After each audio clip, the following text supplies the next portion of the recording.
Welcome, everyone. My name is Dana White. Today, we have another very special myth salon. And I think because of the nature and how we're going about this particular myth salon, I wanted to open with a quote from Parker Palmer. And he says that we are participants in a vast communion of being. And if we open ourselves to its guidance, we can learn anew how to live in this great and gracious community of truth. I am, to steal a line from my good friend Chris Holmes, fascinated by everything.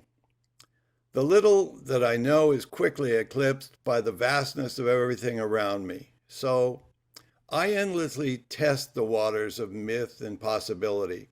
I want to see whether I can swim in the uncertainties or whether I will give in to the concrete nature of my convictions. My compass is useless, so I listen. My mind is cluttered, so I follow my heart. My path is open, so I start where I am. The Myth Salon endures as a delightful quest. It has become a way for me to serve the community while nurturing my own curious nature, sustenance for the soul, opening up new paths into uncharted territories, unfamiliar perspectives, and new ways of being. So, what I'd like to do is open up now with a moment of silence.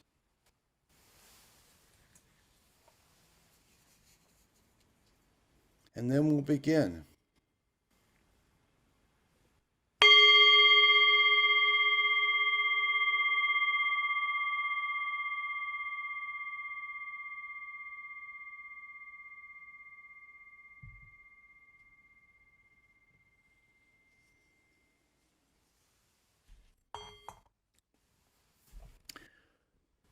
So let me turn this over now to my good friend and colleague and co-founder of the Myth Salon, Dr. Will Linn, who will introduce Rick Alexander, who today is going to present Tantra, Chakras, and the Path to Individuation, along with a special panel that we have brought together for this Myth Salon. So, Will? Awesome. Thank you, Dana. And I'm going to flip it around. I'm going to introduce us last this time, some new people first. We're here with Radha Jetley, a mythologist specializing in connections between Eastern and Western mythic traditions and their historical origins. She has a master's in mythological studies and is currently pursuing a PhD in mythological studies and depth psychology at Pacifica Graduate Institute. Hi, Radha. We're also here with Dr. Danielle Alexander, a PhD candidate at Pacifica Graduate Institute with a master's in depth psychology. Danielle specializes in bridging the realms of science and the sacred with an emphasis in the exploration of somatic unconscious. As a certified somatic experiencing practitioner and doctor of physical therapy, she helps individuals navigate trauma and difficult transitions by helping them tune into the unspoken wisdom of the body. Danielle is also the host of the Embodied podcast, inviting introspective discussions on the interconnectedness of the physical, emotional, and spiritual aspects of life. Hi, Danielle. Hi, thank you for Thanks having for coming. me. Thanks for coming. We're also here tonight with Tayria Ward, who's been with us before. Tayria lives in Asheville, North Carolina, where she has a private practice offering dream analysis, psychological, and spiritual guidance to clients from all over the world. Tayria has worked intensively with her own and other people's dreams for more than 45 years, and for nearly 30 years has been an avid student of indigenous ways of knowing and being. She's conducted a monthly global community dream symposium since early 2017, where persons from all over the world come to share their dreams and listen to the collective dreaming mind. Tayria conducts retreats and vision quests, teaches online courses, and teaches to a wide audience in regular interviews and lectures. Hi, Tayria. Thanks for coming back. We're back again this time with Ashok Bedi, who joined us, I think, during the middle of the pandemic. Ashok is a Jungian psychoanalyst, board-certified psychiatrist, a member of the College of Psychiatrists of Great Britain, a diplomat in psychological medicine at the Royal College of Physicians and Surgeons of England, a distinguished life fellow of the American Psychiatric Association, the liaison for the IAAP for developing Jungian training programs in India, a clinical professor in psychiatry at the Medical College of Wisconsin in Milwaukee, and a training analyst at the C.G. Jung Institute of Chicago. His books include Crossing the Healing Zone, Awaken the Slumbering Goddess, The Latent Code of the Hindu Goddess Archetypes, Retire Your Family Karma, Decode Your Family Pattern, and Find Your Soul Path and Path to the Soul. He leads the annual Jungian Encounter with the Soul of India, a study group to several centers in India under the auspices of the New York Jung Foundation. You can check out more of his work at Path to the Soul. Thanks for being with us again. Thank you, Will. Delightful to be with my peers here. Thank you. And as usual, we're joined by our friend, Dr. Dennis Patrick Slattery, who is a distinguished emeritus professor in the Mythological Studies program at Pacifica Graduate Institute. Dennis is the author, co-author, editor, co-editor of 33 volumes, including 7 volumes of poetry and 1 novel. Most recent titles include The Way of Myth, Stories, Subtle Wisdom, and the Fiction in Our Convictions, Essays on the Cultural Imagination. His website, DennisPatrickSlattery.com, which I'll also put down below, contains a series of 45 blogs as well as his paintings that span 11 years. He continues to offer courses online on myth, literary classics, and cultural topics. Thanks again, Dennis. Hi. Hi, I'm so glad to be back. Thank you. What a great group, too. And you all know Dana White, host of the Myth Salon, contributing faculty to Pacifica's Myth degrees and author of numerous volumes on mythology. And I'm Will Linn, founder of mythhouse.org, moderator of our evening and host of a series for ZDF, Sky, and History Channel, co-host, called Myths, the Greatest Mysteries of Humanity. And our featured speaker tonight, Rick Alexander, is an author, speaker, psychedelic practitioner, and coach. He's currently pursuing a PhD at Pacifica Graduate Institute, where he studies comparative mythology and depth psychology, following the paths of scholars like Joseph Campbell and C.G. Jung. His written material, lectures, and personal client work draw heavily from contemplative spiritual traditions of the East and West and are centered in depth and archetypal psychology. Recently, he's taught workshops and lectured for organizations around the world, including the United States Air Force and Bell Canada, as well as for specialized retreats, private events, and academic conferences. Thank you for being here with us tonight. We're looking forward to what you have to teach us, Rick.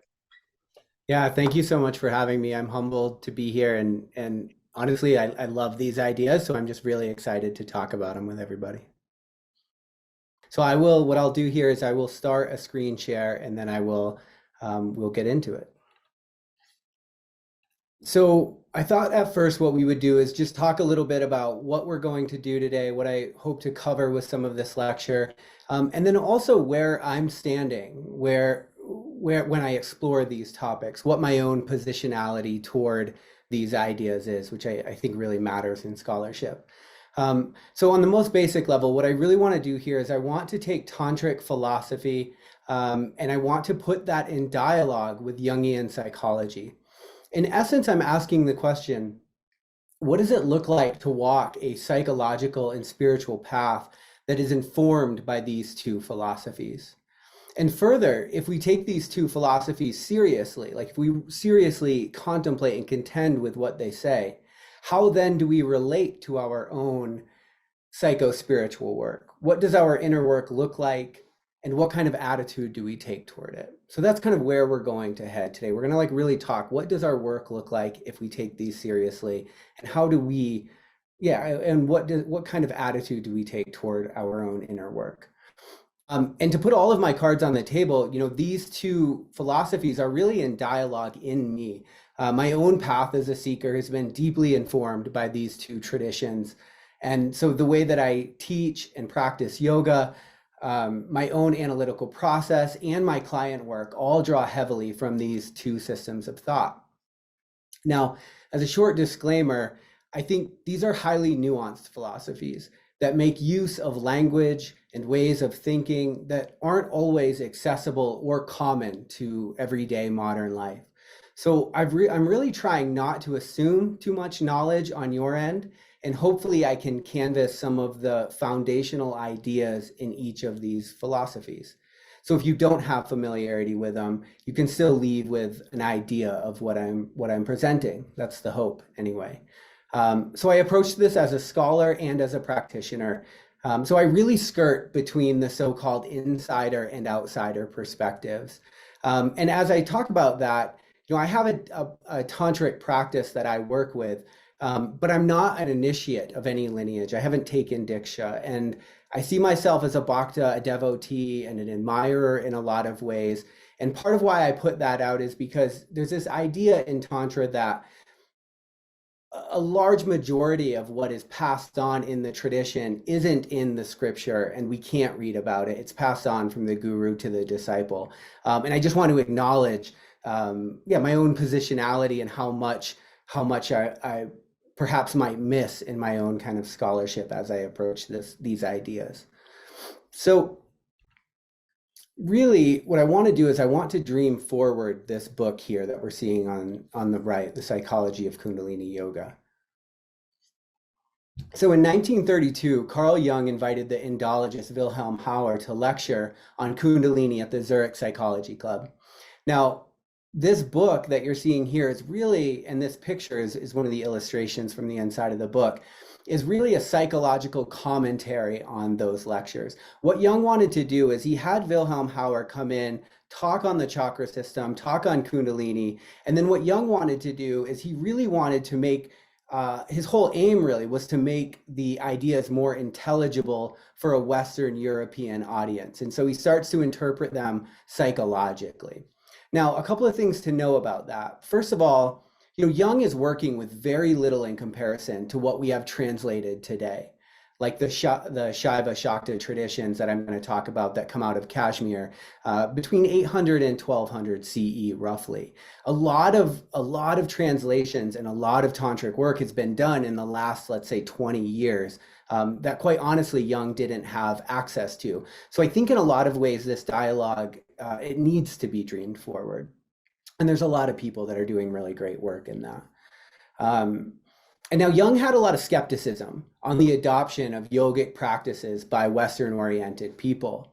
And I'm saying that as somebody whose own practice, as I said, is deeply informed by South Asian spirituality. Now, my assertion in taking Jung's ideas, his critiques, is that we should take those critiques seriously. Especially, I think they're especially relevant for work with the chakra system. Now, I don't think we need to take his prescription seriously. I don't think we need to stay away from it as Western or even as modern people. But if we take his critique seriously, when approaching these traditions from the outside, which is virtually, I would argue, which is virtually every single person today who seeks to contemplate ancient wisdom, we have a psychological makeup that is quite different than the people who are, writing these scriptures and these ideas. So in some sense, all of us today are a bit of an outsider. Now, I think when we approach these traditions from the outside and we take his critique seriously, it helps us see where our own frame of reference must be reconfigured in order to grasp the wisdom that's being conveyed. And so that's a lot of what I'm hoping to do today. Now, as would be expected with any attempt to translate the sacred into psychological language, there's been a large amount of criticism over this project. Now, I think a lot of it is beyond the scope of what I'm going to address here, but I do want to just touch on a couple of things, and this will get the conversation started. The first is a fear of what Jung calls psychologism. And you really find this every time Jung touches religion anywhere, you find that there are people who accuse him of, again, what he calls psychologism.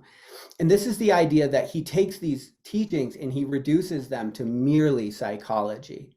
I'm going to make an argument for the fact that I don't think that's at all what he's doing.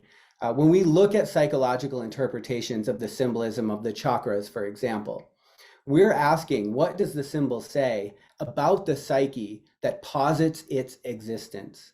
And this is in addition to whatever metaphysical truth it may contain or point at. And so, today there's a lot of psychological interpretations of the chakra system, some of them good, some of them very literal and simplistic. But interestingly, the whole idea of a psychological interpretation really started in 1932 with this project from Carl Jung. So for critics, I think analytical psychology seems to borrow too heavily from Eastern mythology. A common idea is, or really often pointed at idea is Jung's idea of the self, which he very clearly took from the Hindu idea of the Atman, right? Now, he doesn't do a great job. The thing is, he writes so voluminously and so often. He doesn't always do a great job of saying where he pulled every idea from, but he does acknowledge in a few different places that he is looking at the world's mythology, and he's pulling a tapestry together in order to work with his clients. So that's something that I think critics point at. And there's a fear that the teachings have been kind of taken out of context, that he reads his own analytical psychology into the chakra system. Now, at its worst, that's a form of intellectual colonialism, right? But at its best, I think it's a seeing through into the universal nature of the human experience and then finding parallels. And so a reflection question that we might want to ask ourselves is, did Jung project his own ideas onto the chakra system? Or are his systems made of universal psychic patterns that he then found in the chakra system? I think however you answer that, it really shows what side of the line, or may help you figure out what side of the line you're actually on. And it's also not clear to me that contextual meaning cannot sit by side with its psychological meaning, right? Which is what I'm going to make a case for today. Their ideals are not competing. Analytical psychology as a method of interpretation, which is what we'll explore here, seeks to illuminate the psychic structure that is interacting with the phenomena in question, not replace it. And so with that, let's move here. So I've come to think of these two philosophies like a good romantic partnership. And I'm going to use the romance metaphor a lot today. First, like any good romance, I think they speak to each other's blind spots.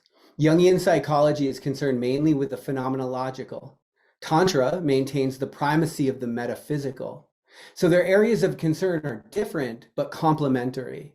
It's a theme I keep finding over and over as I work with them. Jung's focus is on empiricism, something he says quite often. In The Secret of the Golden Flower, he says to understand metaphysically is impossible. Of course, he's talking about his own Western intellect and the scientific mind. To understand metaphysically is impossible. It can only be done psychologically. I therefore strip things of their metaphysical wrappings in order to make them objects of psychology. In this way, I can at least get something comprehensible out of them and can avail myself of it. Moreover, I learned psychological conditions and processes which before were veiled in symbols and out of reach of my understanding. He goes on to say that psychology cannot advance, and this is important, any argument either for or against the objective validity of any metaphysical view, right? So he's not dismissing metaphysical assertions. It's just not the object of his work. He's focusing on what can be observed. That's what he's found the most helpful in working with clients. So he's observing psychic phenomena. Now, second, they tend to support the other where they're weak. So Jungian psychology emphasizes the necessity of working through the personal unconscious. Tantra is concerned with navigating and relating to the collective layer. Now, there's a lot that we could say on this, but I will just kind of canvas these ideas real quickly. So the personal unconscious, everything repressed or suppressed by the individual, right? This is everything that's intolerable to the personality. To work through the personal unconscious is a process of differentiation and also integration, meaning we want to differentiate from everything we've identified with that we're not, while integrating what we've divorced ourselves from that we are. So in the personal unconscious is where the shadow exists. So the shadow is the most easily accessible aspect of the unconscious. And it's important that we realize, the shadow is not what you don't like, it's what you don't know. It's what you're unaware of. And then we have the collective unconscious. Again, in The Secret of the Golden Flower, Jung says, just as the human body shows a common anatomy over and above all racial differences, so too does the psyche possess a common substratum. I have called the latter the collective unconscious. So for Jung, this points to the primary function of mythology, which is to reveal the unconscious. Myths are original revelations of the preconscious psyche, involuntary statements about unconscious happenings. So from a Jungian perspective, the Tantric mythology is revealing the collective unconscious in a very particular way, a way that I would say is very sophisticated and complete, while also teaching you how to navigate it. So from a Jungian perspective, we might say that's the idea of mythology and the Tantric mythology. And as we get into the chakra system, the importance of this will become a little bit more evident. So each of these philosophies, Tantra and Jungian psychology, make use of what I'm calling a functional teleology. Teleology from the Greek telos, meaning goal or end state. It's what the work is aimed at. So the goal of Tantra is awakening or liberation, and the goal of analytical psychology is individuation. So let's start with Tantra. So the idea in Tantra is that you work toward both moksha and bhoga. That's liberation and enjoyment or experience. So it is to be in the world while simultaneously liberated from the world. The state of ultimate transcendence of most spiritual paths, such as we might see with the idea of samadhi in Patanjali's Eightfold Path, is actually to stop short of the tantric goal. It's not about ultimate transcendence. Tantra says you don't have to escape the world to experience the liberative and creative ground that is your birthright. In contrast, this is an up and out motion toward transcendence while simultaneously a down and in motion toward embodied life. And the two things exist at the same time. So Alan Finger, the founder of Ishta Yoga, which is on the screen here, emphasizes this fact in his book, Tantra of the Yoga Sutras. While elaborating on one Sanskrit definition of Tantra, which is to weave, he says, in Tantra, there is equal emphasis on expanding one's consciousness and weaving that state of insight back into life and living. So Tantra is both a cosmological vision and a path. It's a set of practices for actualizing the goal in a single lifetime. So in the Shiva Shakti traditions, it's an esoteric path for householders, as opposed to the renunciant or sannyasin paths. And this is important to know because one of the things that Jung really rejects about Eastern philosophies is the complete annihilation of the ego. Right? For him, in Jungian psychology, the ego needs to be strengthened and it needs to be differentiated. But to get rid of it is to move towards psychosis. So psychosis for Jung is, I no longer know the difference between inner and outer, and the ego that is supposed to be mediating those things is gone. So it's a real problem for Jung to try to get rid of the ego. Now, what's worth understanding is when we look at something like the non-dual Shiva traditions that come out of Kashmir, and that's really the Tantra the Tantric philosophy I'm talking about, it's actually about the refinement of consciousness, not the annihilation of the ego. And that's the difference between a householder and a renunciant path. And just as an aside, something I've noticed is when I hear something like Kashmiri Shaivism taught by somebody who practices, say, Advaita Vedanta, in the end, it ends up very renunciatory. It's just something that I'm interested in. But as far as I can understand, the non-dual Shiva traditions are really about the refinement of consciousness.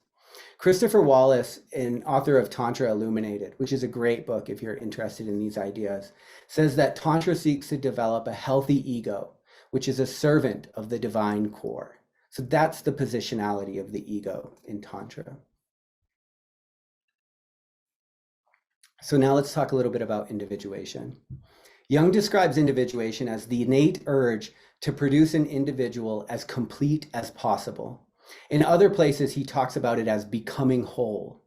A metaphor he often uses is the acorn, which has the full genetic profile in potentia to become an oak tree.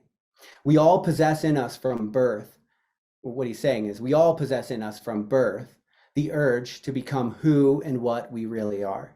Individuation is the process of this becoming.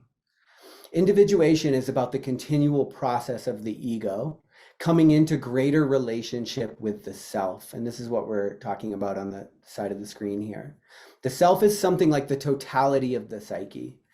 The self is not only the center, but also the whole circumference, which embraces both consciousness and unconscious. It is the center of this totality.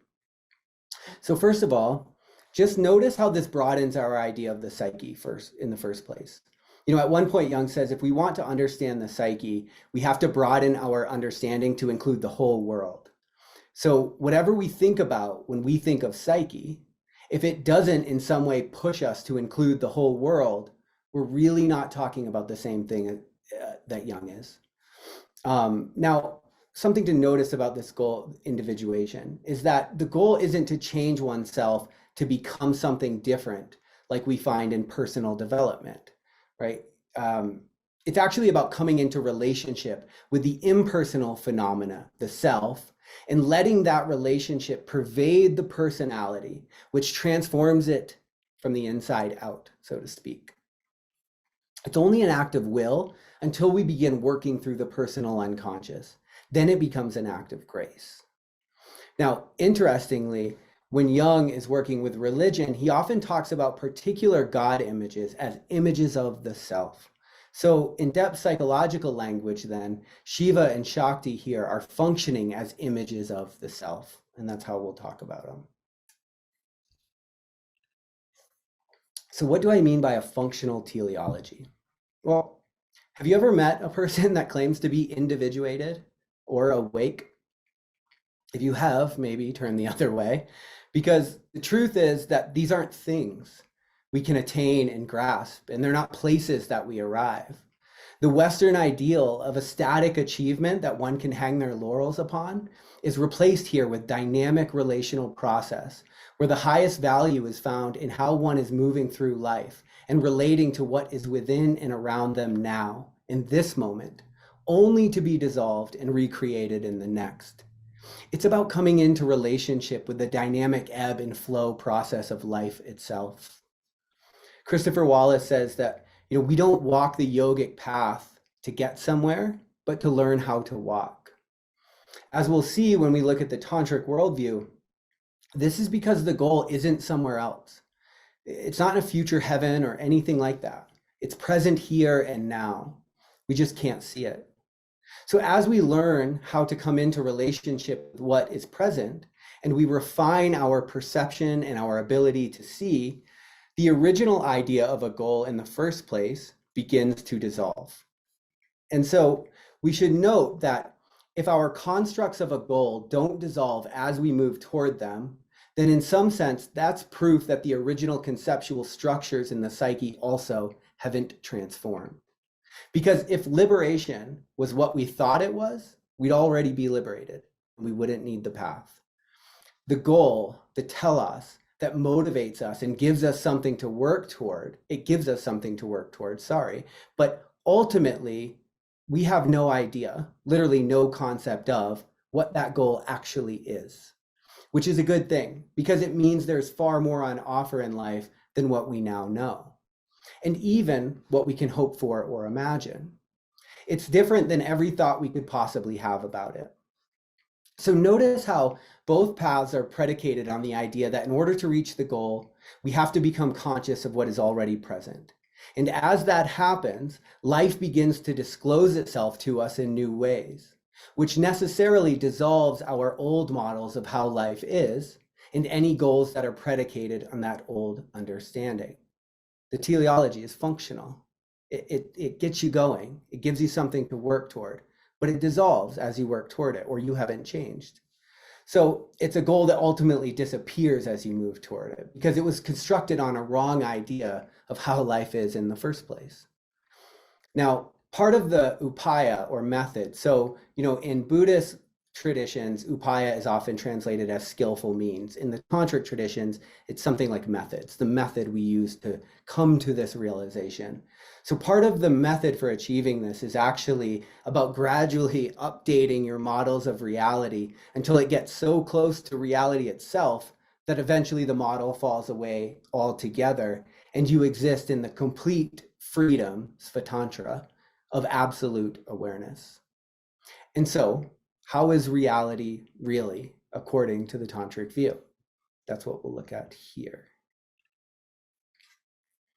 All right, so according to Christopher Wallace, the tantric view is about seeing that all that exists throughout time and beyond is one infinite divine consciousness, free and blissful, which projects within the field of its awareness a vast multiplicity of apparently differentiated subjects and objects, the world of 10,000 things. Now, what this means is that everything that is, including you and I, once began as infinite and unbounded consciousness. Now, in this view, consciousness manifests as the intricacies and uniqueness of the phenomenal world out of desire for self-expression. That's what we're doing here. Life is a product of the outpouring of love that's made between Shiva and Shakti. You and I are nodal points through which Shiva experiences and learns about himself. So the path of developing the self isn't about becoming what you should be, so to speak, but what you are. Life took up form as you, because there are only certain things that can be learned and brought into manifestation through you. And you don't need to do anything. In fact, there's nothing extra you can do for that to be true. So there's not a lot of moralizing in this tradition, only an emphasis on becoming what you are. And I would wager that if you were to come into the truth of what you are, the right and wrongs and all of the moralizing start to become quite irrelevant. You realize they're a different teaching for a different kind of person. Now, depending on the tradition, Shiva or Shakti will be extolled as the highest principle, or both. Ardhanarishvara, this image that we're seeing on the screen here, the union of Shiva and Shakti, is also an image that's used as an image of the self, we could say.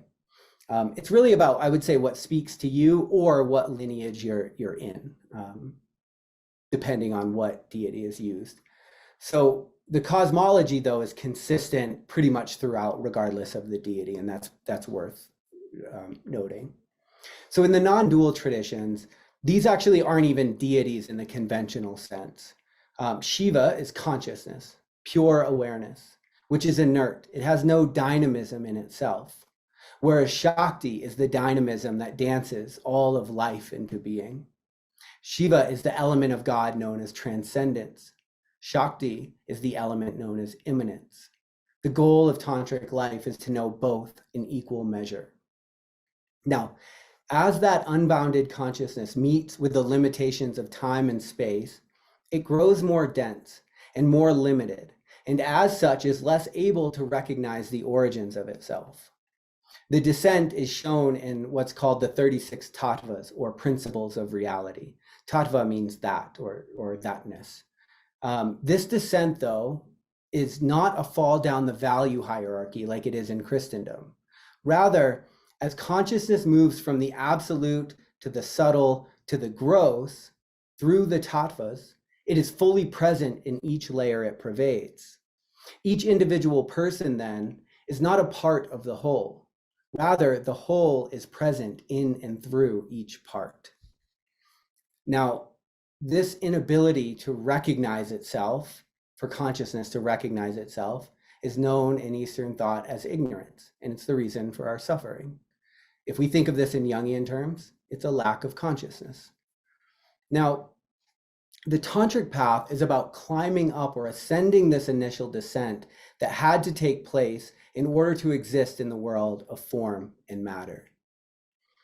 While everything that exists is a result of this descent, the unique human opportunity that we are in possession of is that we have the sort of consciousness that is self-reflective in nature, which is capable of recognizing this, and as such, spiritually ascending this ladder back to the absolute, the place where all multiplicity is collapsed into a unity, non-dual. The tantric offering is to know the bliss, ananda, of the all, while still existing as a particular person in time and space. So, note the starting place of the tantric worldview.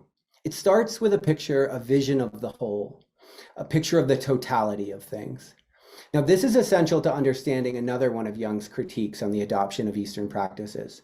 So Jung says, whereas the Westerner thinks in terms of ego first and then progresses upward, the Hindu thinks from the general first and then progresses down to the individual ego. So we take ourselves to be the most real thing. And by the time we get to metaphysics, it's wild speculation. Whereas what we're talking about here is a metaphysical world that we find ourselves in, but the most real thing is the metaphysical world. It's the vision. So the focus of the two philosophies are actually on complementary ends of that spectrum. Now, we could think about this as the foreground and the background of the psyche. That's one way that Jung talks about it. The foreground being consciousness and the background being the totality that consciousness is embedded within. So because of the modern preoccupation with the foreground of the psyche, symbols that represent the background, such as the chakra symbolism, can create difficulties. We run the risk of identifying the symbolism with only the foreground and trying to inflate the ego to the size of the whole. Meaning, rather than coming into relationship with the center, with what Tantra calls the heart of reality, with the goddess or with the self, we identify with it, which then leads to inflation rather than liberation. And we don't want to get high and convince ourselves that we've gotten free, right? That's probably one of Jung's biggest critiques. So it's important to recognize that this is not a path of personal development where the ego satisfies its desire to become the center.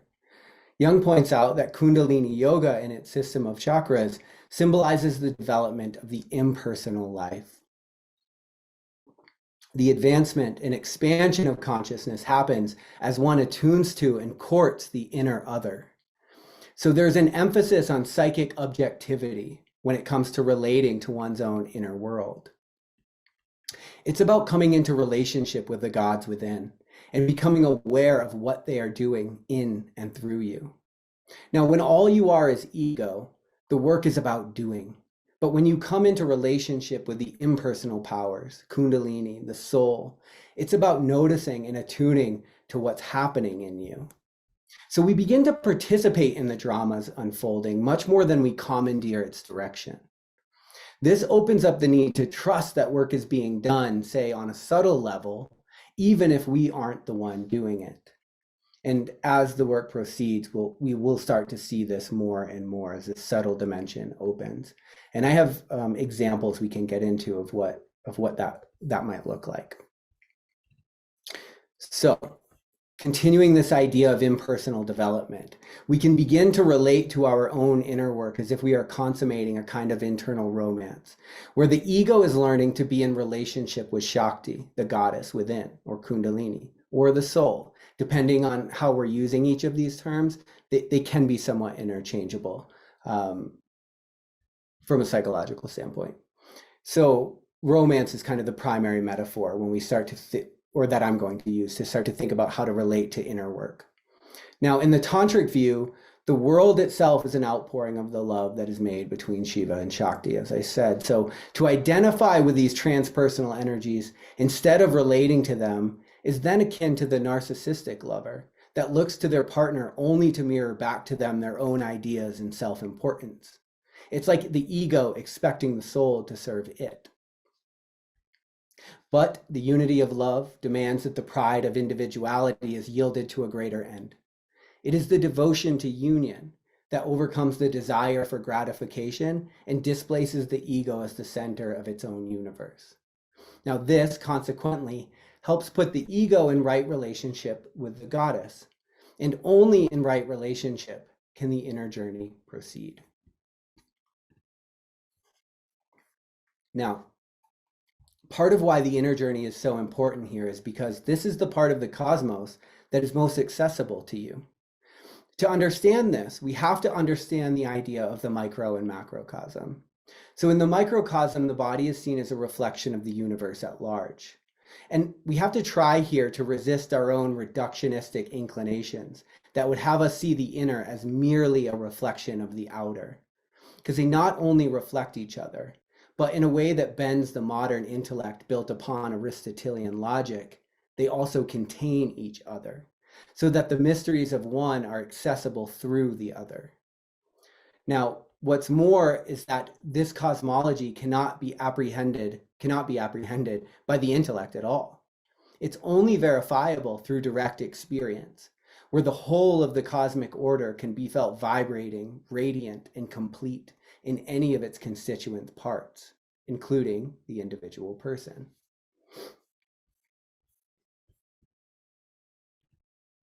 So for navigating the microcosm, we find the idea of the chakra system, a map outlining the energetic pathways of the body.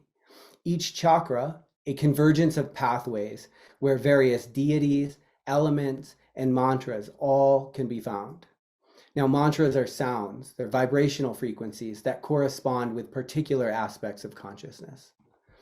Now, at the bottom of the chakra system, Shakti sits coiled up as Kundalini in the dark womb of the earth, symbolized by Muladhara, the root chakra. She, being found in the depths of matter, is the aspect of God that is right here and immediately available to incarnate life. Now, on the most basic level, Kundalini is the vital life force or prana in the body. So there's an idea that Tantra is a religious practice concerned mainly with energy.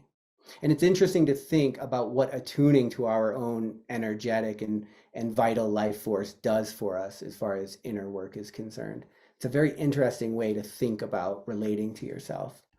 So the idea, though, is that you come into contact with your own vital life force, and that then carries you out into contact with the life force of everything else. We're all animated by the same goddess, by the same Kundalini. Hence, you get this idea in some traditions that Kundalini is the source of the world.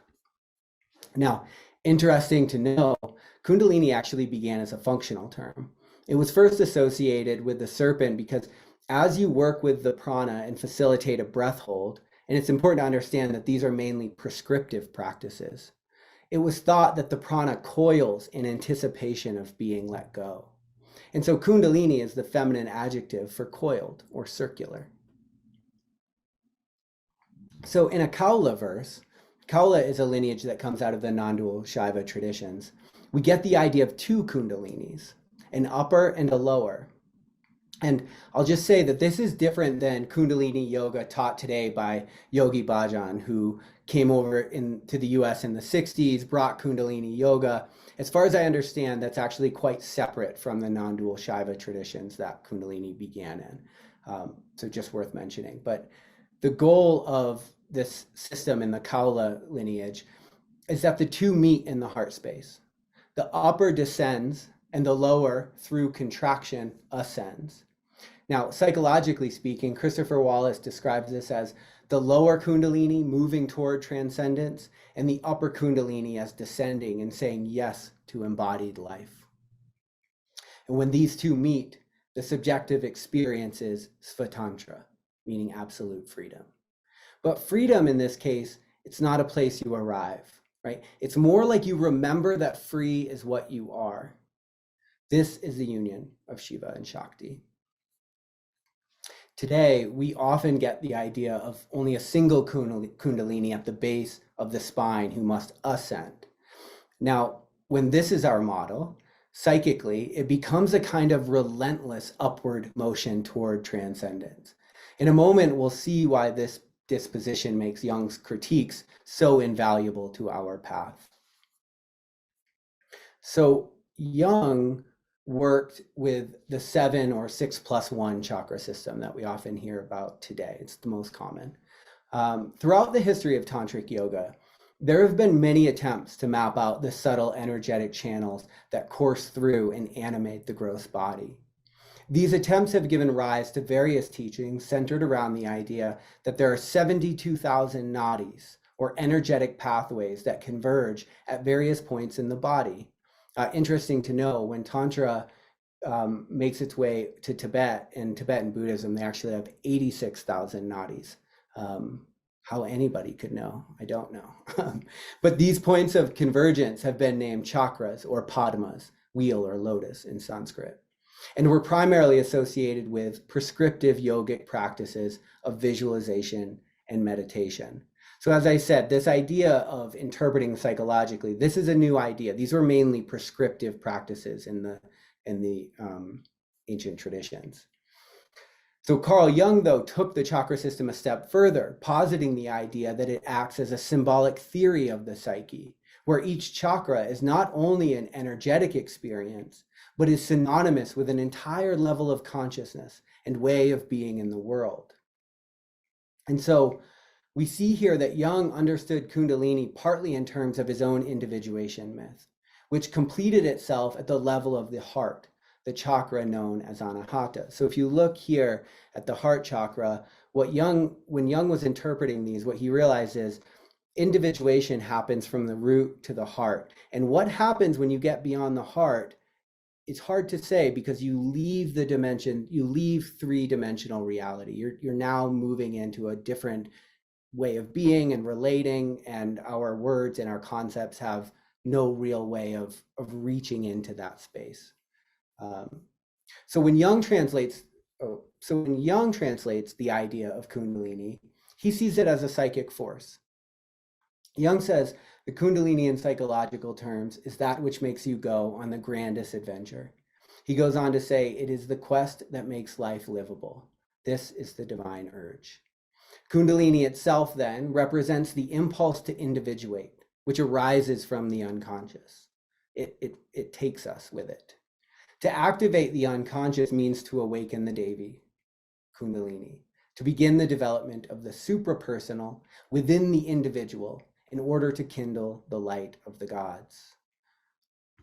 Now, each chakra also contains a symbol with the power of transforming consciousness and leading it beyond itself into what at present is only unconscious. So symbols for Jung unite the individual with the unconscious because they have a conscious aspect, while the image itself issues out of and represents the unconscious. So symbols have a transformative effect on the consciousness of the individual.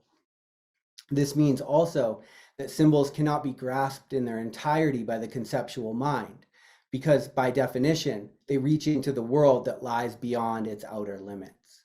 Rather, they can be partially interpreted and followed into the unconscious.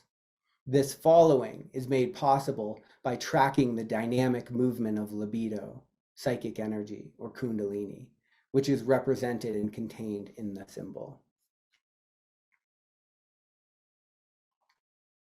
So, through a symbolic perspective, each chakra contains the subtle spark that hints at the opportunity for consciousness expansion, the widening of possibility, the integration of new perspectives, and an opening to subtlety.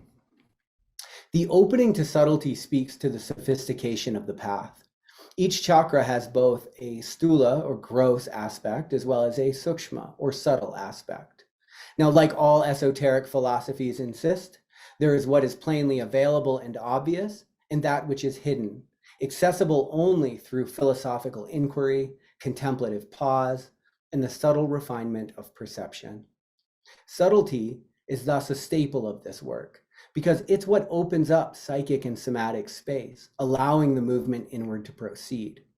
So if Tantra becomes our model of psychic development, we must necessarily approach our inner work not as a dominant wishing to impose our will for evolution on these inner figures, but as a lover who brings a gentle touch and a perceptive attentiveness to nuance and idiosyncrasy.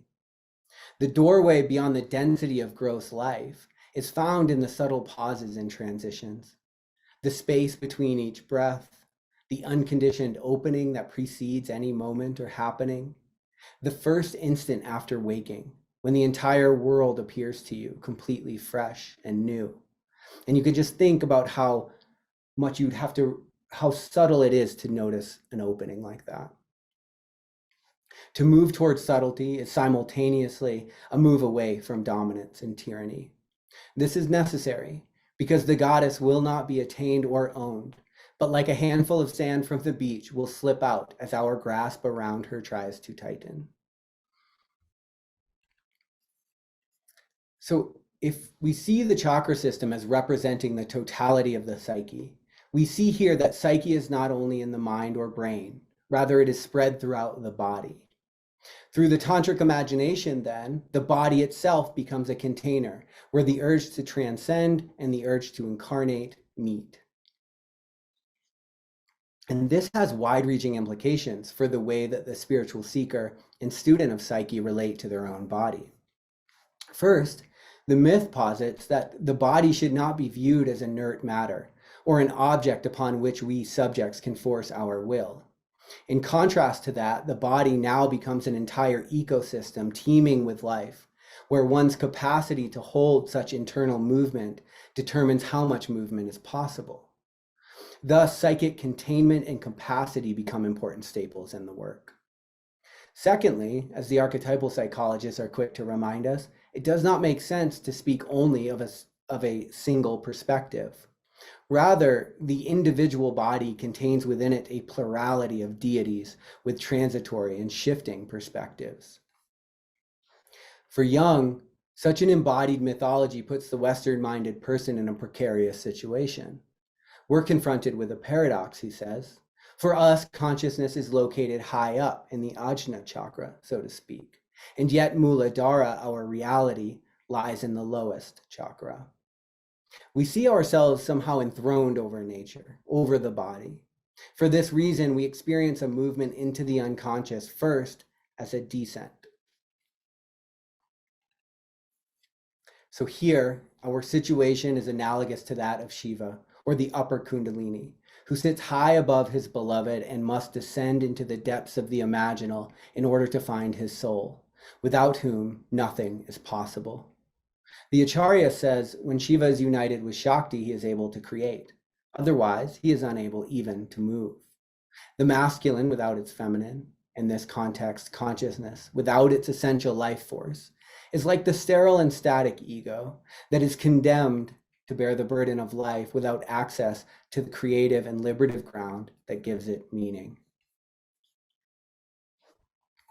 So part of Jung's critique, as I said, is that if one looks uncritically at the chakra system, one is inclined to think their natural predilection to move upward is confirmed, not realizing that Kundalini does not even begin to move for those who expect her to come to them, those that are not humble, i.e. that are not close to the earth.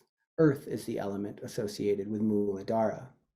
Muladhara is where one starts out on the spiritual adventure. To find the goddess, we must work through our aversion to regression and downward movement so that we too can start in Muladhara. Psychologically speaking, it is the inner work done through the descent that clears the way for Kundalini to rise. For us whose abode is high up in the intellect, to descend to the goddess requires that we confront the life we've left unlived and the words we've left unsaid. The entire descent is tantamount to a meeting with the life we've discarded, which now, according to Jungian thought, exists in the personal shadow. It follows then that the shadow becomes the via regia, or the royal road to the goddess. We pass by the closed throat and the closed heart chakras, which necessarily brings us face to face with all of the reasons we've convinced ourselves that the heart must remain closed, and with the stories we've believed that keep us small and keep us from speaking truth. We will have to pass by the solar plexus and confront our own lack of discernment, as well as the guilt and unbearable affect that arise from making choices that are out of alignment with our own internal constitution. We submerge ourselves into the second chakra, the watery abyss that marks the passage into the unconscious.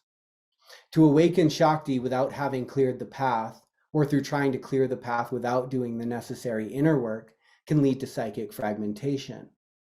In Jungian terms, we would see this as trying to move into the collective unconscious without first pulling back the projections in the personal. To expose the weak ego to such transpersonal energy without adequate differentiation and containment could easily lead to the fracturing of the personality structure, which we sometimes see in Kundalini awakenings today. It's a result of this, again, forceful and relentless upward motion. This helps us understand the necessity of first translating these concepts into psychological language. For the modern person, the luxuries of culture cost us a personal shadow, which disconnects us from Muladhara. Thus, the chasm between who we perceive ourselves to be and who we instinctively and naturally are is marked by an unknown abyss, which we must travel through, braving old conditioning and our perpetual fear of downward movement. See, this is Jung's night sea journey. What Tantra proposes, however, is that the journey is not made for the sake of the isolated self, but for the beloved. We lose ourselves for the sake of the union that our souls actually long for.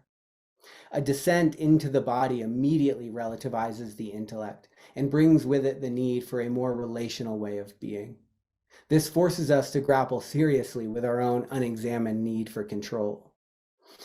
The part of ourselves that does not want to give up our hard-fought intellectual enthronement over nature is precisely the part that must descend if we want to sincerely work with the Kundalini path. It seems that the intellect feels much safer when it pretends to have distance from the unpredictable, ever-regenerating, totally out of control to the individual person world of Shakti. Every inch of movement toward the goddess mirrors back to the intellect its own poverty and its own inability to ascertain the certainty it seeks. Thus, we seem always to be in the habit of looking up to God to pick us up, rather than down to her to catch us. So because the Tantric worldview includes corporeal life as a manifestation of consciousness itself, spiritual goals are not sought after at the cost of embodied life.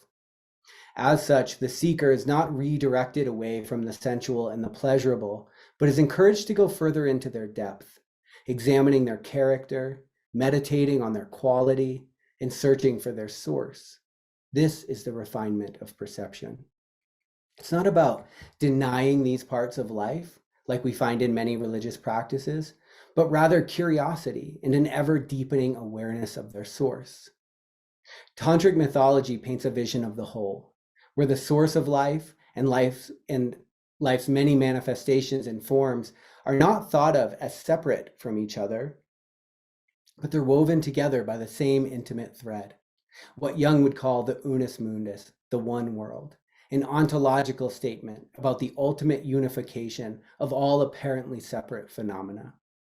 If we contemplate this idea, it should change how we see all of the separate things in our life. If we take this seriously, the various activities of life, sleeping, waking, longing, loving, they all act as hidden gateways through which one can enter into life's very essence, where the purpose and meaning of life is revealed. Thank you so much. That is Tantra and Jungian Psychology. Wow. Thank you, Rick. And congratulations. What an amazing presentation. I have a million thoughts of my own. I want to get us moving right into our panel. I think Ashok has some thoughts, and I thought we'd go right to him. Oh, thank you. First of all, Rick, what a beautiful and soulful integration of the East and the West. What a labor of love. So thank you for putting all this together, and it provokes a lot of thought and reflection, and we need a whole weekend or a week to discuss it, but let me just give one or two reflections to get us started. I loved your concept of functional teleology, in which the path and destination become united. I propose sort of in my own consciousness a word quantum teleology, that as you walk the path, how you walk it modifies the destination. And rather than just meeting with it. So, for example, the whole idea of Vedic literature and earlier Hindu thought was bhoga, meaning enjoyment of this life by the blessings of the gods, and then go to afterlife and be in heaven and enjoy life up there. So it was all about celebration of enjoyment of life. While the Upanishadic thought and later Vedanta thought was about freedom, moksha, getting away from all this and seeing this as illusion. And Tantra, of course, brings both of them together. And I think you put your idea of functional teleology beautifully as a meeting point. In other words, how you enjoy this life defines the destination and the outcome of human consciousness. For example, the environment. If we rape the environment rather than make love to it, then we will destroy the environment and eventually ourselves. However, if we enjoy the gifts of environment in a loving, caring, respectful manner, we'll create a much better environment for our human race as such, and live in a meaningful manner in love with it.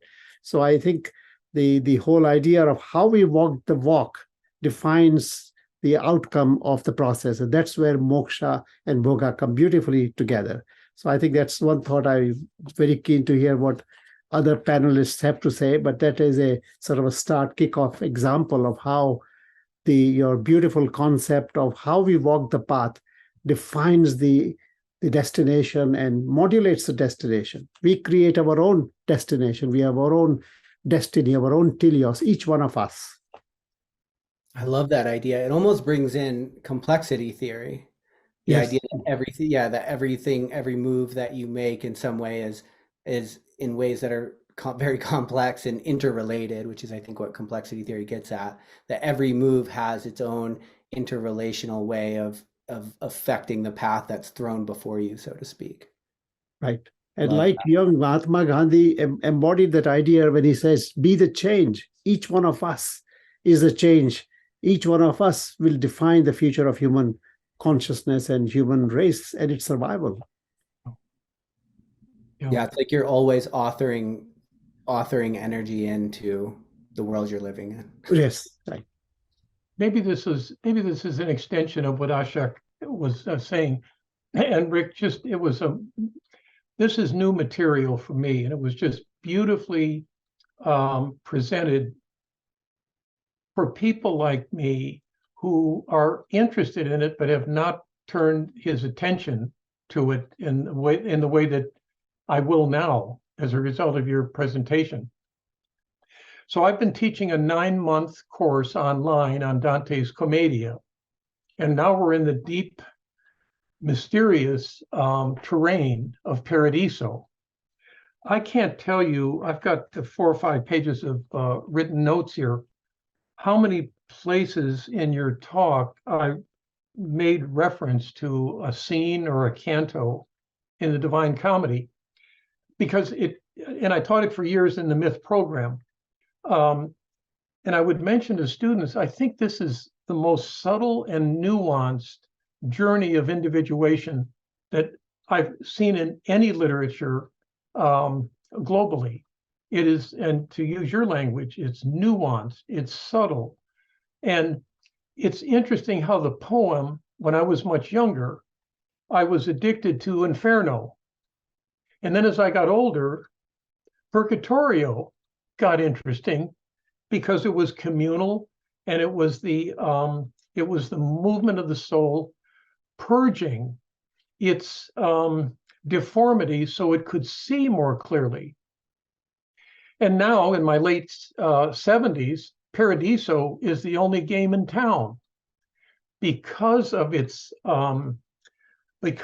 connective tissue to all of what you were saying, but also because the goal of it is not the personal ego, but a movement towards what Dante calls the primal love, and he capitalizes both words.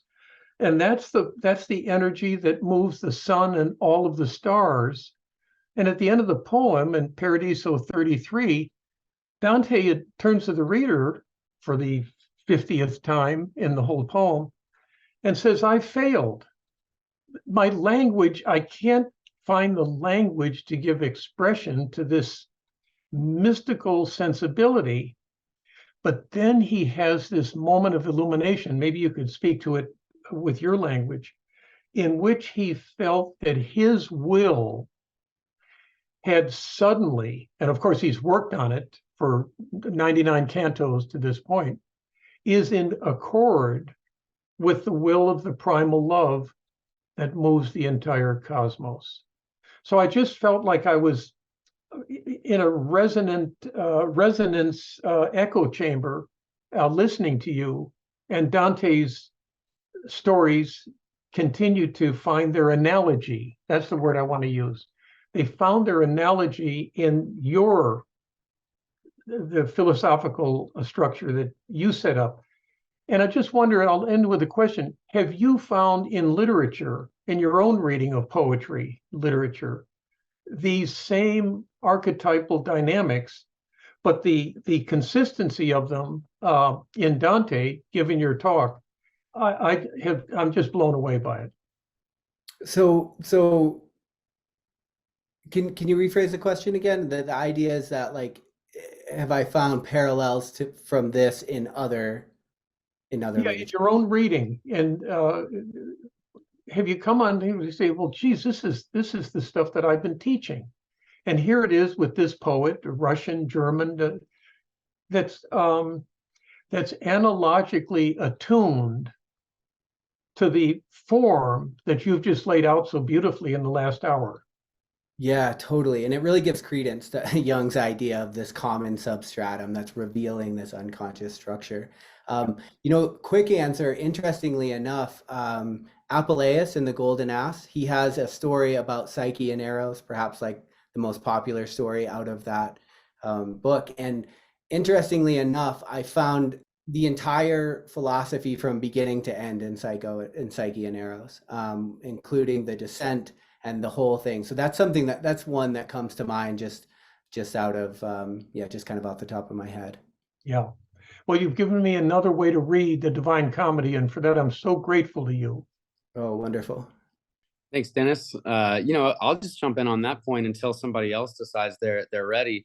What you're talking about, the theological, functional theology, something really stood out to me. I teach a lot of story structure. I taught artists for a long time, right? Myth and story structure, and work in that kind of material. And so a lot of narrative stuff. And that's, of course, what's going on here in some ways. But that was actually one of the most profound ways I've ever heard the midpoint described. And the midpoint is that part in the story where you think you know where you're going. That's when you get to the place you thought you were supposed to go to find, oh shit, this whole planet's destroyed and Leia's not there, and what's this death moon? Or all of a sudden you get to where you think the end of things are and like never ending story, and you realize, oh, I have to go to the other side of things, but that's just like a really standard, in a watered down, boring way, trope in story structure that can be really, really, really profound. What it is to get to that middle point where you're transitioning out of your willful pursuit of a goal and your annihilation of your own goal-oriented pursuits to get to that nirvana extinguishing. Yeah, and perhaps it's a result of Western consciousness being so informed by Judeo-Christian ideas, but there's always this idea that there's somewhere to get, it seems, or maybe that's just me, but there's always this sense that there's somewhere to get. And it's interesting because when we start to read something like Tantric literature and we take that same worldview and we project it onto that, now liberation becomes this kind of heaven that's off in the future, and I'm trying to do the right things to get there. All the while I'm reinforcing my psychic structures that have created this kind of a world in which there's a goal way out ahead of me. And so, in my own very humble way of experiencing this is when you realize that the world isn't what you thought it was and that there isn't somewhere to get, there's a kind of like nervous system relaxation that happens, like, oh, I'm here now, and now I just get to be part of it. That's how I've experienced it anyway. Awesome. Thank you. Thanks for that.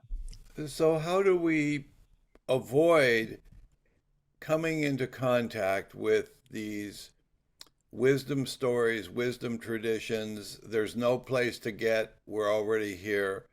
And when we import those into an ego culture such as we have in the West, how do we avoid the temptation to make use of something that is really coming to us almost half-baked? We have to go into an Eastern philosophy like the Tao Te Ching or what have you, and embrace it. And it has to kind of wash over us and cleanse us. We have to find communion with it. But we won't find it in terms of a victim or a hero theology. I actually would like to comment on that, if that's okay. Please. Because I wrote an essay in my graduate program, moving from dualism to non-dualism, but not jumping over dualism, because I don't think we can escape the culture that we live in. We live in a pretty dualistic culture, and I feel like Jung's whole theory of the tension of opposites was actually in that, to be able to hold capacity for two contrasting elements and allow consciousness to rock between the two so that this third mysterious thing can affect the person, the body. Personally, I think that paradox and non-dualism is a high activation state for a Western person, and it takes a lot of containment and capacity to experience that.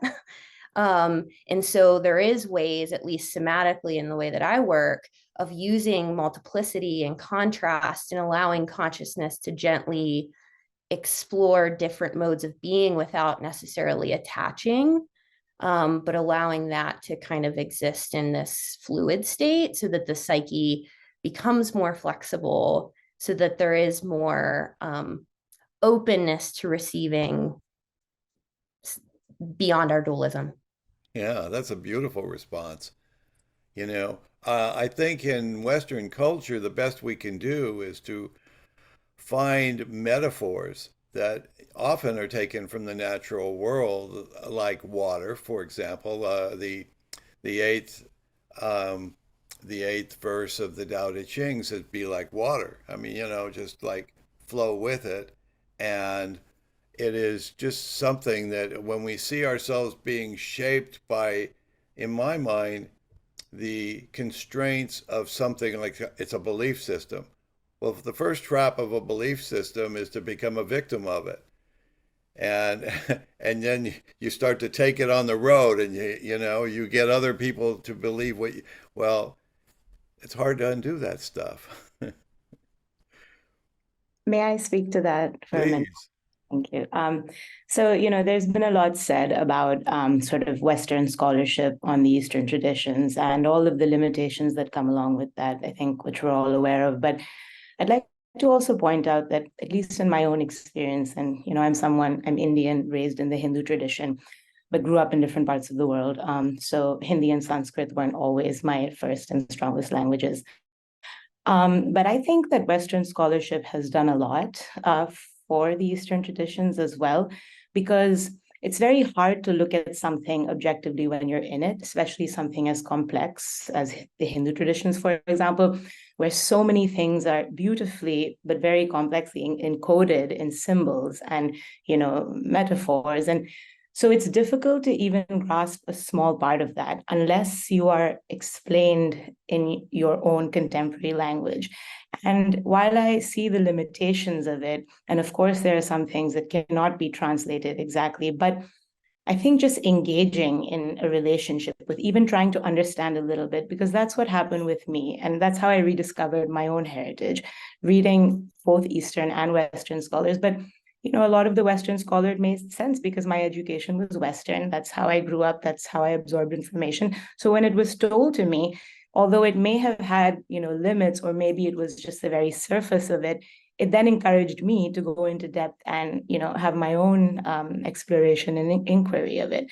So I just wanted to bring that up, that, we must be grateful for, as it says in the Vedas, may divine knowledge flow to us from all shores. Yeah, that's so beautiful. I love that idea too. And Jung, I want to say, says that in Psychology of Kundalini Yoga, actually says it's impossible to know anything about your given position until you stand outside of it.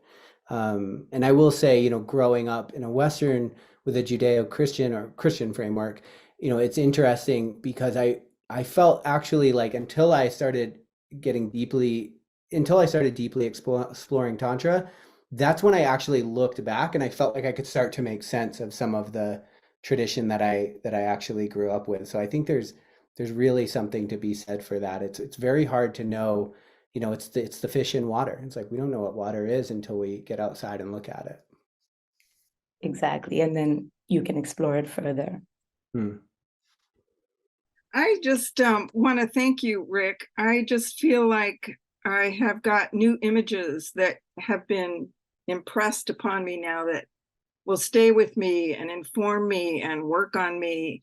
And so I'll just give it a couple of impressions and then I'll ask you a question. But I was thinking about when you just first start analysis, that first seat with the analyst, where you begin the journey of the work. I thought, I wish that we could all hear this story of the Shakti and the Shiva and how they're reaching for each other, and the sort of the eros and the love story that it all represents. And here's Shiva reaching for the Shakti and the movement. It just feels like that whole image could help and assist and transform the work, because what a slog it is through, decades of analysis.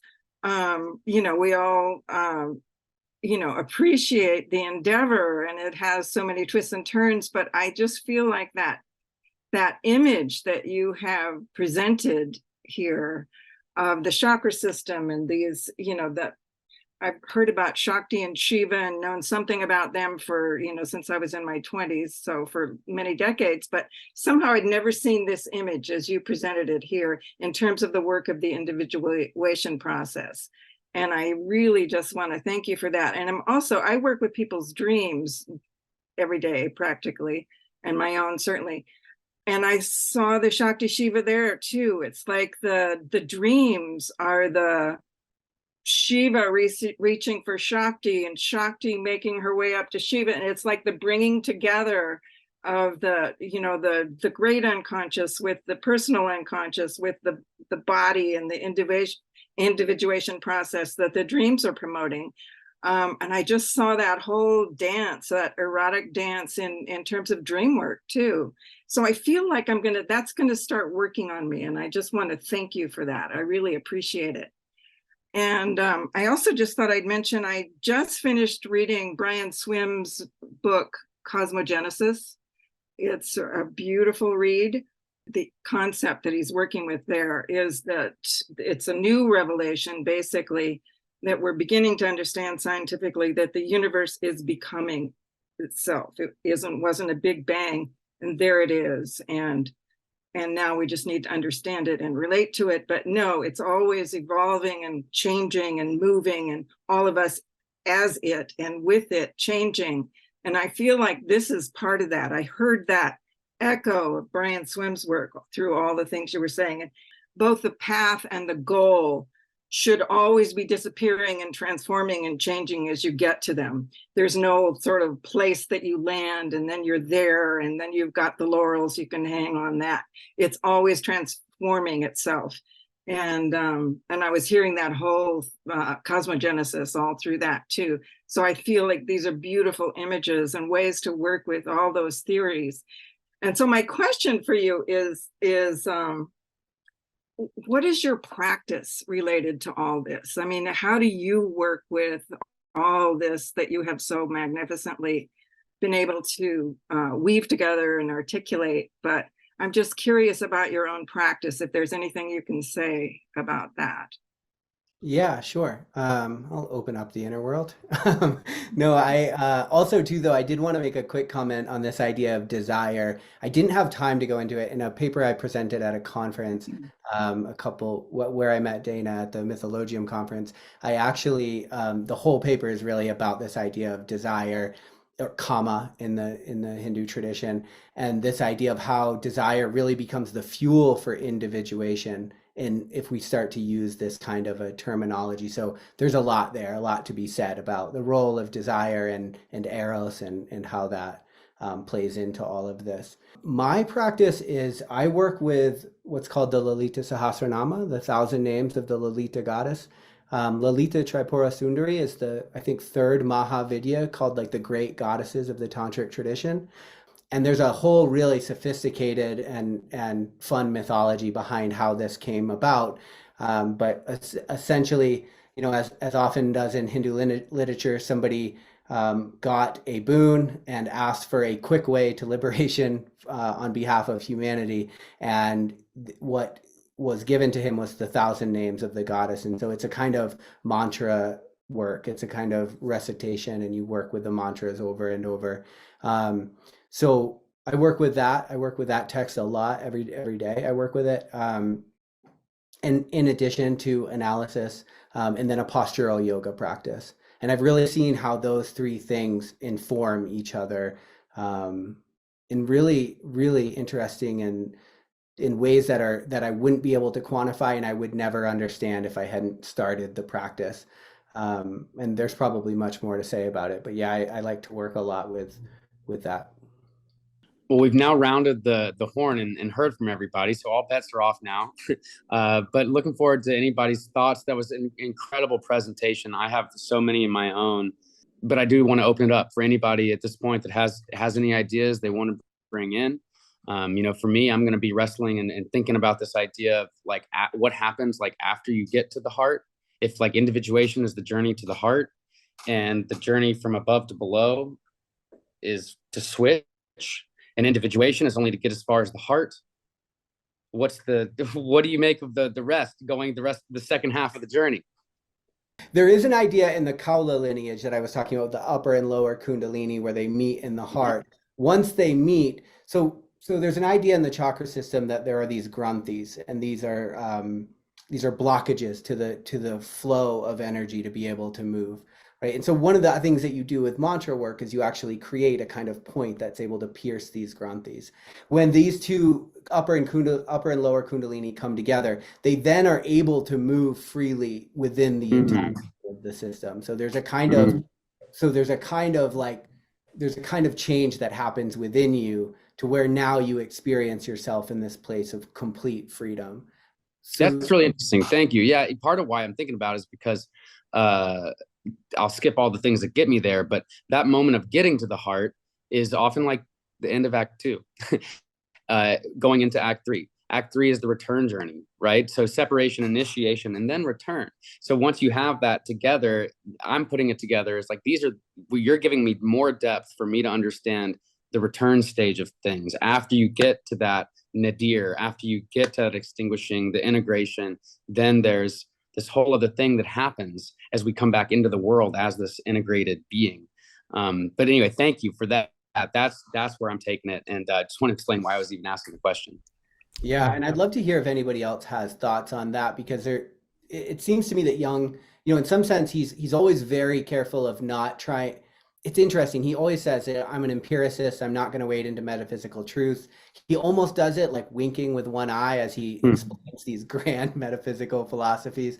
But I think that there's something very humble in his censorship to decide not to continue to talk about what happens beyond the chakra, because of the way that reality itself transforms and that we don't have the language for it. But I would love to hear what people's thoughts are on that. It's something I've contemplated a lot. So what was coming to mind, so I'm trained in somatic experiencing, and Peter Levine, the founder of somatic experiencing, said that a lot of trauma renegotiation is moving from fixity to flow. And I think that actually maps really well with what you just said, Rick, about kind of clearing the pathways for this energy to move. And it was really interesting when you were talking about potentially the Kundalini experience can be almost traumatic for people because there's so much flow and activation in the system that almost the gross body has maybe a rebound effect. So that's what was coming up for me is the fixity of these. It's hard when you're talking on a subtle level, but at least in somatic experiencing, we're working a lot with the sensate experience. And I've found, at least in the traumatized person, that a lot of the images of the psyche are overcoupled with overwhelming sensations. And so the capacity to be in the sensate experience is so hard. So actually getting into those blocked channels takes a lot of time and space and patience and subtlety and titration. And so I think the slowness and the hesitation, I don't know, I just really see that in subtle somatic work, especially if it's not going to have this kind of rebounding, going back and to defensive structure effect or something like that. So Also known as the refusal of the return. sure, Yeah. yes. Thank you. Yeah, Dennis. Well, a couple of things. Just a day or two ago, a friend of mine said, you need to go on to TED Talk and listen to Brene Brown talk about the power of vulnerability. And I think in some ways that fits into, I think, the overall structure of tonight's wonderful evening. And so I did. And I mentioned it to my wife, Sandy, and she watched it, and I watched it a second time. I found her, she's a sociologist out of University of Houston, but she's made an international mark for herself in dealing with shame, especially vulnerability. And I found it interesting, Rick, actually all of you, I'm speaking to all of you, that she says vulnerability is where our power is. If we accept it openly, and it's where the highest worth that we have as human beings resides. And she said, here are three areas that vulnerability evokes, cultivates. One is courage, and then she tracked it when the word courage entered the English language with its core of core, meaning a heartfelt telling of your own story. That's what it originally meant. That was an act of courage. And then the second is connection, that when we're vulnerable and open, we connect in ways that the brittle ego, wants no part of. And then the third was our vulnerability is the most fertile place for our creativity. So I put that out and just piggyback on that with, for 32 years, I've been getting up at 4:15 a.m. And this conversation this evening has helped me see more clearly what the benefits are of that early morning rising. And I think I would say it in the word, put it in one word, porousness. I'm porous. And listening tonight and then listening to Brene Brown, I think it's where I'm most vulnerable. And it's no question that it's one of those places, a constant place where I'm most creative in reading poetry, and then I'll maybe start on a poem, write on. So speak to this porousness, this vulnerability from your vantage point, if you will.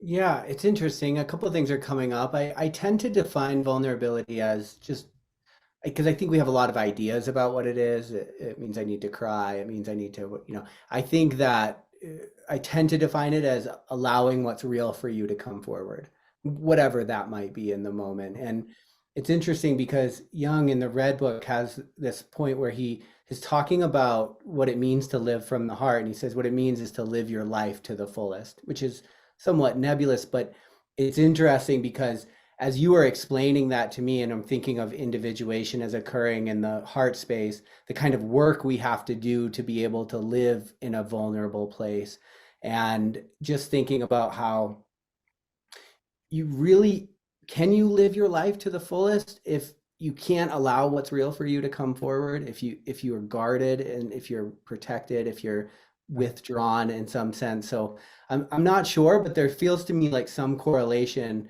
and based on the lecture, tonight, this idea that I think, it is a bit of a descent to come from our intellect being high and throned over nature to being vulnerable with our friends, with our partners, with anybody at all. And so actually, I think that it's probably spot on that it really does correlate with this whole motion of a descent and the kind of inner work that's necessary in order to live from the heart space.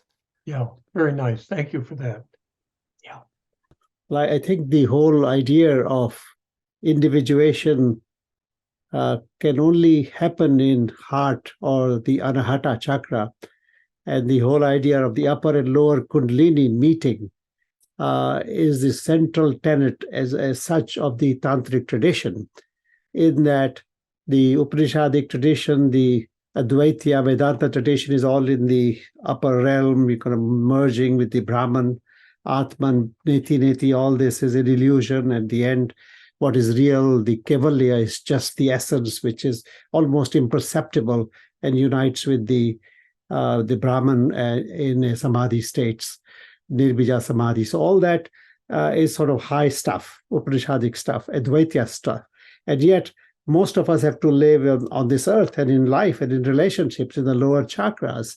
So how to bring that into alignment is the central theme of Tantric tradition as such, in that when you are in the upper realm, how to bring the divine into the body, because the body is the only place, like Danielle said, body is where everything meets. I mean, we can do all the stuff we want, but it has to be thought through the body, lived through the body, and worked out through the body.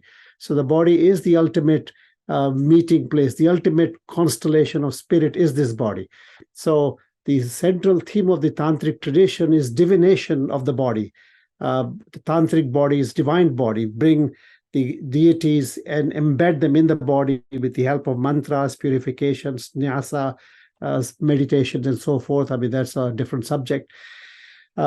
So when you are in the higher chakras, to embody all that stuff into life through the body, into service, that's how it comes into the heart chakra. Now, when you are living in the lower chakras of survival, sexuality, eros, ambition, how to bring that into the heart, when all this is informed by the spirit through attachment rather than mere just eros.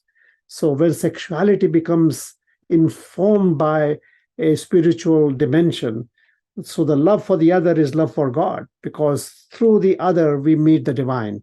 That's the whole idea of dissolving the complexes, and in the other then we meet the face of God.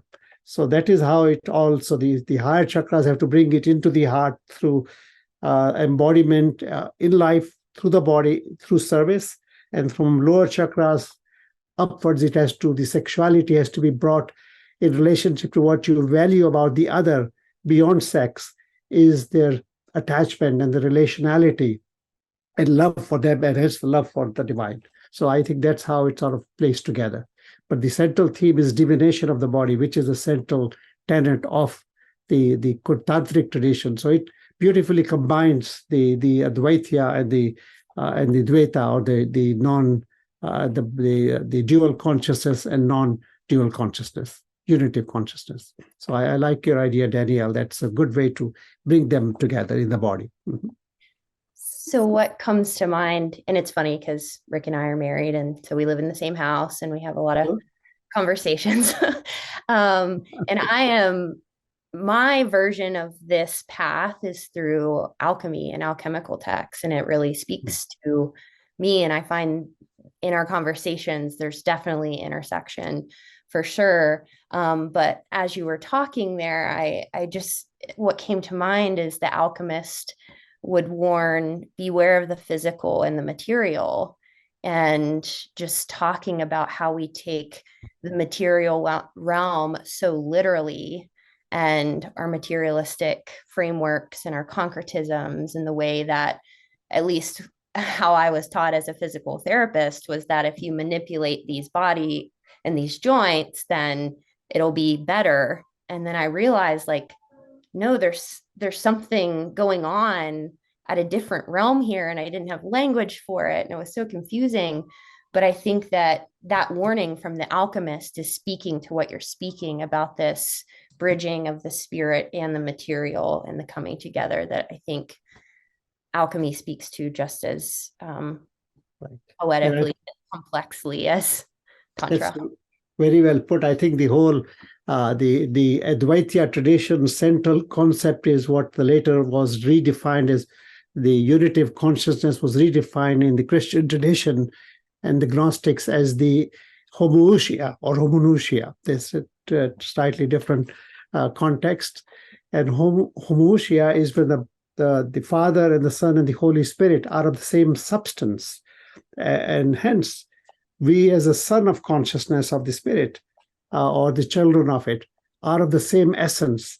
And so if we treat our body and the other as the divine, then it starts to establish that unitive consciousness through the body, through the relationship, and then unus mundus, as Rick put it, the whole world becomes part of one unitive consciousness. But it is the building block is the body and then the relationship. May I speak on that as well? Absolutely, yes. The idea of, the body. And Rick, you so, beautifully brought in that the body is where one's personal mythology unfolds. And I thought that was really powerful because, going back to the chakra systems, and earlier we had talked about whether, Jung imposed Western ideas onto the chakra system to explain them. But, if we look at the histories of the Silk Road, where trade routes from, Africa up to Eastern Europe and across Asia, more than just goods were exchanged, so many philosophical ideas. And so if you look at many ancient traditions, they have this, system of recognizing centers in the body, like in ancient Egypt, the 7 souls of Ra, in the Yoruba traditions, the Ase, Chinese traditional messages, Chinese traditional medicines, the channels. So I think that this is definitely something that's universally recognized. There is something sort of deeper to it. And, Danielle, I'm glad you brought up alchemy because one of my papers for our comp exams was talking about the creation story of Ganesha, who's actually the son of Shiva and Shakti. It's one of the Hindu trinities. And how that whole thing is basically describing an alchemical process and the process of individuation, actually, because in terms of alchemy, if you look at Shiva and Shakti as, sulfur and mercury, then Ganesh is the third element of salt, so the Triya Prima, right, that eventually turned into Prima Materia. And then also, so in a nutshell, quickly, basically, Shakti creates Ganesh out of, her body and the earth, dirt on the ground. And, Shiva doesn't recognize him, so he cuts off his head because he guards the way. And then when he realizes, he replaces it with an elephant's head. But if we look deeper into the story, Ganesha is very much a transcendent function, right? Because it's Shakti who molds him without Shiva. So he doesn't have, it's like he's the ego, he represents matter. And he even has a different name in the beginning. He's Vinayaka. And then after the process of Shiva coming and destroying the ego, sort of remolding it and turning it into sort of, this balanced being between the two, then he is Ganesha, Lord of the Ganas, the realms. So yeah, I just thought that would be an interesting thing to bring in, both from alchemy and psychology. Yeah, I love that. I'm so glad that you brought that in. It's so interesting because if we look at, Jung says every chakra as a symbol is a symbol of a certain level of consciousness, right? And so there are so many different, every chakra has a different, you could pull different mythologies and talk about that. And I, of course, I only had so much time here, but I just love that. I love the idea of bringing Ganesha in because we propitiate him first, right? When we start. So I love that you brought that in.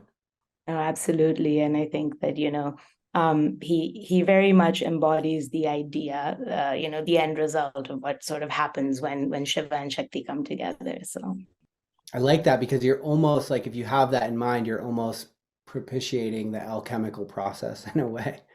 You have a model, model. I was going to add a thought that as I mentioned, Brian Swim's book on cosmogenesis and how much all that you were saying was resonating with all that I had just taken in. I just finished that a few days ago. But one of the things that he said in there that's made that I'm really thinking about, he said all of education, our whole education system really is basically needs to be revised. It's not working because it's all human centered. Everything about our education is about the human.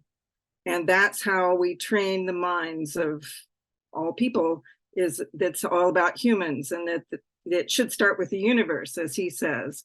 And so I'm sort of feeling this dance of really opening. And I loved what Will said, is like, you get to the heart and then what? Then what do we do? And then, that sort of beautiful response you had, but it's like we get to the heart and, we go beyond the human and recognize who we are as these beings that are these universal. We're just one segment of this whole universal story, and to move beyond what it means to be human even is to move beyond the human completely. And I feel like there's a lot in this that that will help us with that, because it's going to take a whole revision of our whole orientation to how everything works to get beyond this human-centered idea. It's like we're still, really, really working through that. Progress is certainly made, but so I feel like what you've presented here helps even with moving the individuation process beyond the sort of the human story or the human myth into the universal myth in these beautiful ways. So yeah, I really appreciate this conversation very much. I want to piggyback off of what you just said and go back to something Rick said way earlier that was really like, I normally try to leave geopolitics out of this, but India is a super interesting situation right now. Obviously, it's like this tug of war between this Chinese CCP-led world and the Western-led world, and everybody's like, which way will India break? And India's like, we're going to be India, and it's going on right now, right? But one of the things that you said about exactly this is really fascinating. There's a dichotomy between the hyper-individualism of the West, building from the individual up, and then the problem that we saw in Hong Kong and Xinjiang is that there isn't a respect of the individual in a completely collectivist logic. So they're not respecting the individual rights in these places. So we're like other ends of the world. But what you described at the beginning of this is this tantric perspective where you start with the universal, the collective, or the macro, but then focus in on the incarnation of the individual. So it's really interesting because in some ways it resolves this paradox between individual or collective reductivity, because it's not reductive, it's both, but it also doesn't put the individual first. And I think that's really profound. And I think that actually on the individuation journey, that is one of the big collective individuation blockages that we've got to work through. We are going through a metamorphosis of context. And if we think about context in universal terms, we break out of time-space continua. We're not caught in the here and now. We're not caught in the era. We're not caught in the geopolitics of a situation, but we're dealing with a reality of oneness that doesn't have a before and an after, but always a continuous now. And that takes some getting used to for a lot of people who are heavily invested in paths of separation and values that create tension between culture and culture, or people and people. The whole idea of seeing the other as belonging to myself and my sense of belonging to them dissolves these boundaries that we have imposed upon ourselves. And so I think it's really useful to evolve the context, to see the context as one that doesn't emerge from consciousness, but the limits of the context are expressed in myself through either my ability or my inability to totally move beyond the context, so that it's not totally relativized around me. Well, real quick, I just really like what you said during your presentation, Rick, about trusting the invisible background, that even if we can't see these kind of big macro changes happening, that if we are rippling out our participation in the reciprocity with how we are trying to open our hearts, that there perhaps could be something happening in the background that we can't quite see right now with the boundaries of time and space. So I just wanted to add that in there because that was a really foundational point that I think, at least in my own analytic process, is really important to allow this spontaneous unfolding to take place and learning to trust that invisible background.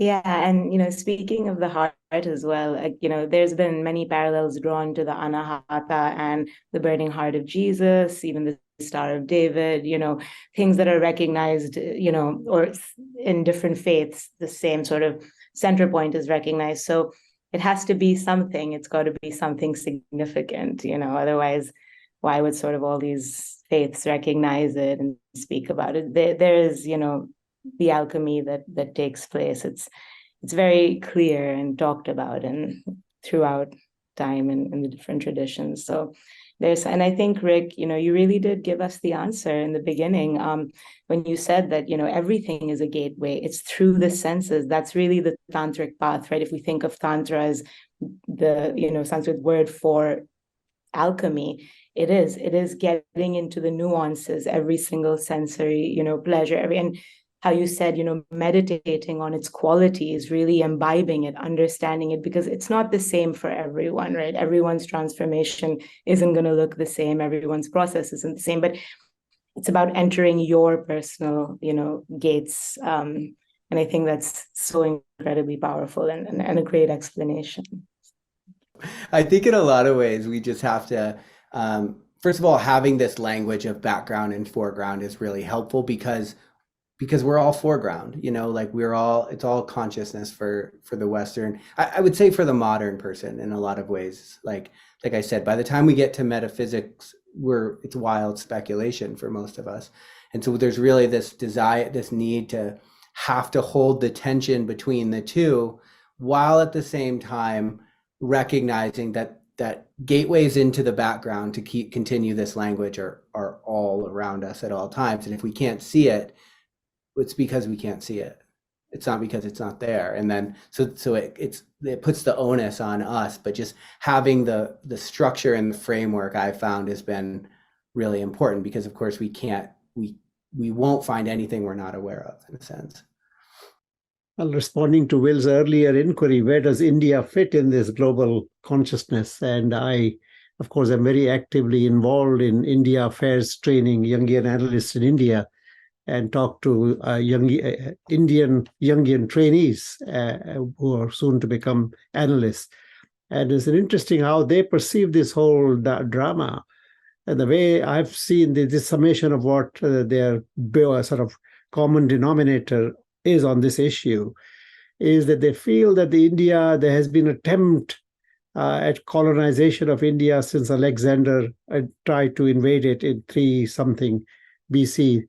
Which was unsuccessful. But then, of course, for last 1400 years, since the Muslim invaders, it has been colonized by someone or the other repeatedly. So as a collective, India has been struggling with a sort of a mega post-traumatic stress disorder. And the way it has sort of rebounded from that, the repressed soul of India, the traumatized soul of India is now through a nationalistic overcorrection, which is sort of an enantiodromia from a victim position to a bit of an aggressor position. But eventually India will find its authentic soul, which is a very spiritually informed consciousness in their daily lives and national affairs, which is where India will always ends up at the end, because we try to fight the British in the so-called mutiny, which was basically a rebellion in 1857. But it's only after that they returned to the Indian way, which was Mahatma Gandhi's way of non-violence and using the principles of Advaita Vedanta tradition, the unity of consciousness. British and we are one, and they're carrying our shadow, we are carrying their shadow, and then of course it was the Indian way that we were finally able to establish our freedom and freedom of the soul more than freedom from the British. So I think the same process will kind of circle through, circumambulate, and it will return to its soul, is where it will hopefully end up. So So that's a reflection on it. Yeah. Mhm. Thank you. Amazing. That's beautiful and hopeful. And I love this idea. We always think like that what we were is now past, you know, America, you know, was something, and what is it now?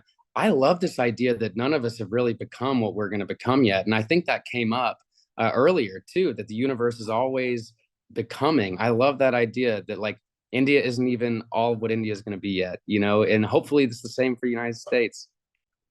We will find our soul at some point.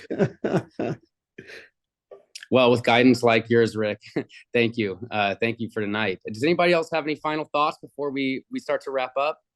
Dana, Dennis? I just hang on to the hope given to us by Marshall McLuhan in the 60s when he wrote Understanding Media and the medium is the massage. He said, anytime that you experience a breakdown, remember that that's the prelude to a breakthrough. So when things break down, there's openings for things moving and breaking through to newness. And I hang on to that, especially in our fractured contemporary world that we're in. Yeah. I really like your inquisitive mind, your passion. I like your sense of contextualizing, your sense of service. And I wrote something a week or so ago, and I think it's fitting now at the end of this. It's a very short little thing. I don't exactly know. Dennis writes poems. I just write words. When times are tumultuous, don't just do something, be. Feel the emptiness of being surrounded by demanding energies, the storms that define the landscapes of the earth and the self.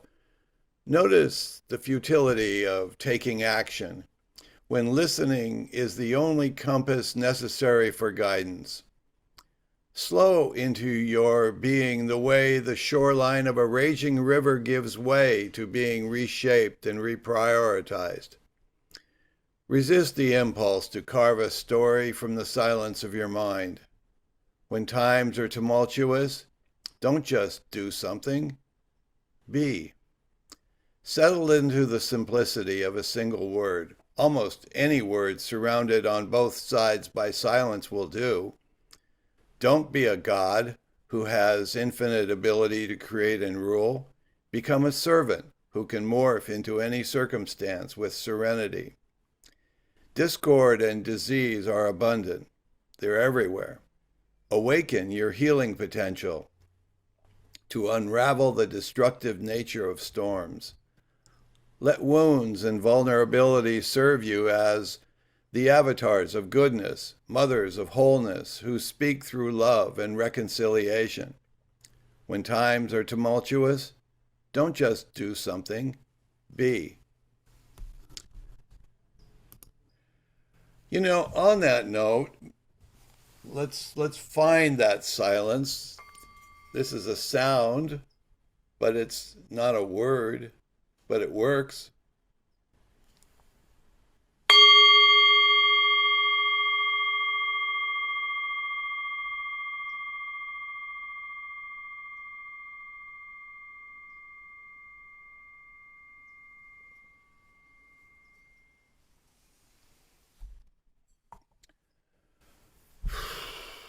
Ashok, Dennis, Rick, Danielle, Radha, Tayria, and my good buddy Will.